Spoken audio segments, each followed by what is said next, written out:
Hello बच्चों, आइए हम प्रश्न देखते हैं। प्रश्न है हमारा, पृथ्वी की सतह पर विभिन्न जीवों का निर्माण में वार्षिक परिवर्तन होने के कारण होता है। इसके लिए हमें 4 विकल्प दिए गए हैं। पहला है तापमान, दूसरा है अवक्षेपण, तीसरा है आपतित सौर विकिरण और चौथा है उपरोक्त सभी। सबसे पहले हम देखते हैं हमारी मुख्य अवधारणा।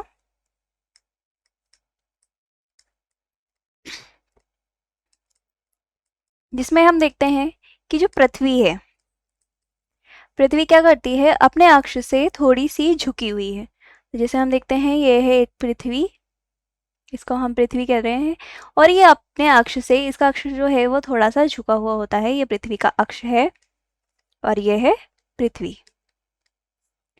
तो इसकी वजह से क्या होता है, पृथ्वी जो अपने अक्ष पे थोड़ी सी झुकी हुई है, इसकी वजह से इस पर जो सूर्य की किरणें होती हैं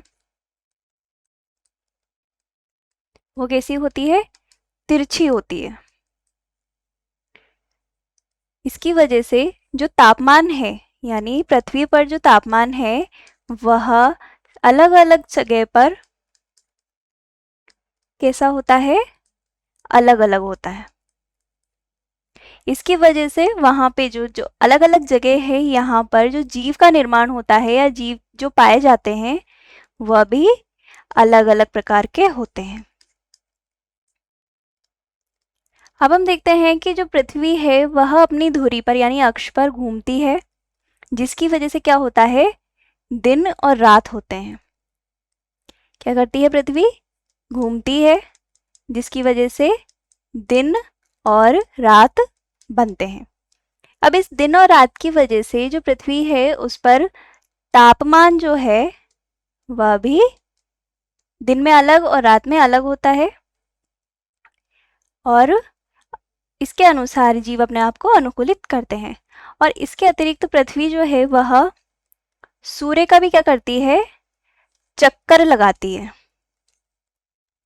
जिसकी वजह से भी जो अलग अलग जगह पर सूर्य की किरणें गिरती है उसकी वजह से जो वर्ष भर है इसमें अलग अलग मौसम बनते हैं। अब इस अलग अलग तापमान की वजह से यहाँ फिर हम कह सकते हैं कि जो सूर्य की आपतित किरणें हैं, क्या है, सूर्य की किरणें, ये क्या करती हैं, जब किसी स्थान पर सूर्य का तापमान अधिक होता है तो वहां पर अधिक गर्मी पड़ती है, तो उसकी वजह से वहां पर जो अवक्षेपण होता है